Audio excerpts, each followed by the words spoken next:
welcome to another edition of Gaming Night. Today is July 27th, and my friend left. I was going to go into a review on a game that we played. Me and my friend, we had a great time with it, and not only did my fiance play it, we ended up getting a 4-player game going with it. So I've actually got to extensively play this game. So without further ado, I bring you Run for Your Life, Candyman. Now, this game is not going to be for everybody. For those that like to just play it fair, or simply just don't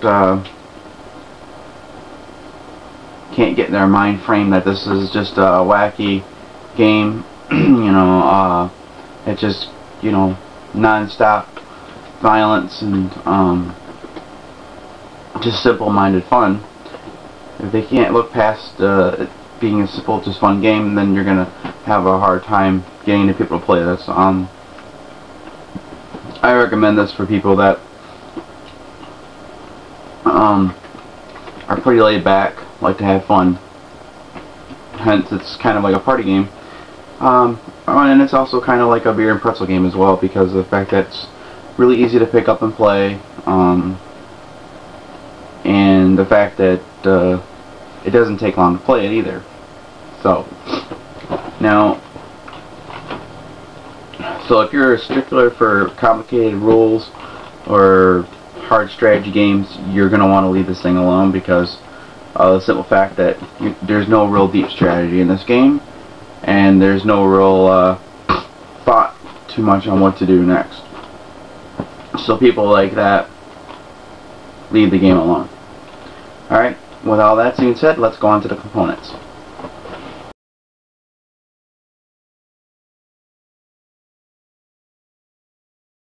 Okay, what do you get into the box of Candyman?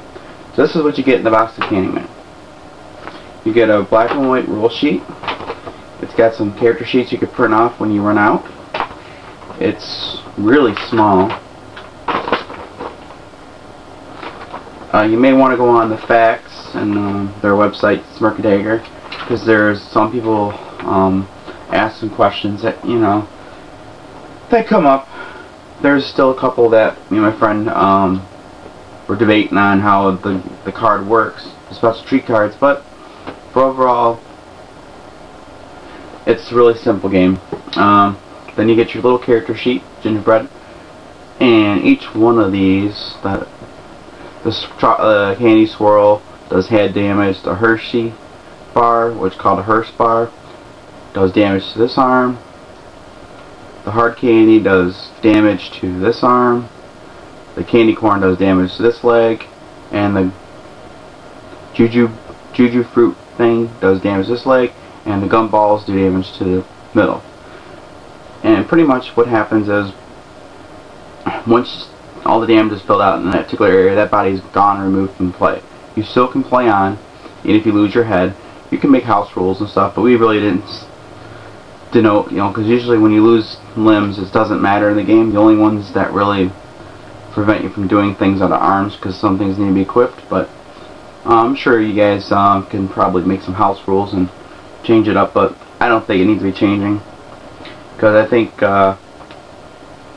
the strategy is just try to remove all the legs, arms, and head and everything, just to prevent players from winning. You want to kind of get your damage well balanced all over. Then you get the board. Just seeing this board, is pretty cool. It's really colorful. They originally were going to go with black and white, but they opted for color. And you start at the top here, and just like in Candyland, you draw little cards, and they tell you where you move. You can move, and then there's these areas where if you get into one of these areas of circle, you can call someone in to battle them. Then you have special characters. These are just let you move right to there when you draw them. Then you have this area. This is the danger zone. You don't want to be in this danger zone here. but you're going to have to, if you don't plan, get the right cards. What's going to happen is whenever you end up stuck in this area, you're going to be dealt damage on your next turn, 4 cards worth of damage. So you can end up losing your gingerbread before you even finish the race. So their game can basically go on and no one wins. So there's the board. You got the special treats cards. These are the special weapons and items in the game. So let you break the rules of regular Candyland. Then you got the movement cards.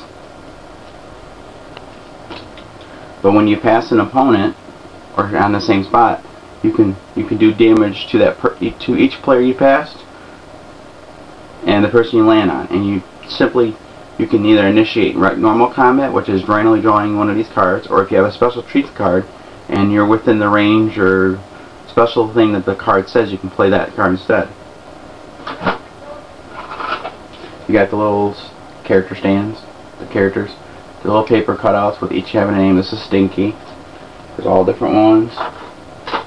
And you got the colored little stands that go on. So those are components.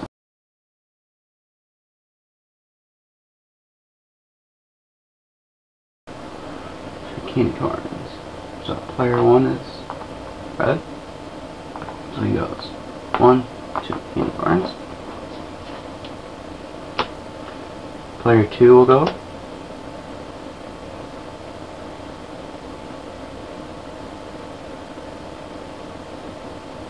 He goes there.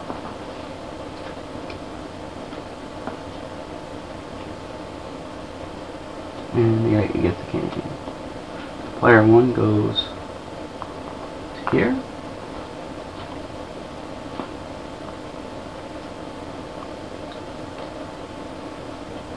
Player 2. 1, 2. And he gets 1 treat. Now, you can engage in combat. You can look at a special treat card. You got a crunch bar assigned to any arm. You may use this weapon once per turn to add 1 damage to any normal attack. So player 2 got it. He's going to use that in conjunction with his attack to red. So player 2 will draw a card, and he gets 2 candy corns. So you're basically going to get 3 candy corns worth of damage to player 1. So player 1 gets 3 blocks to the candy corns, which is like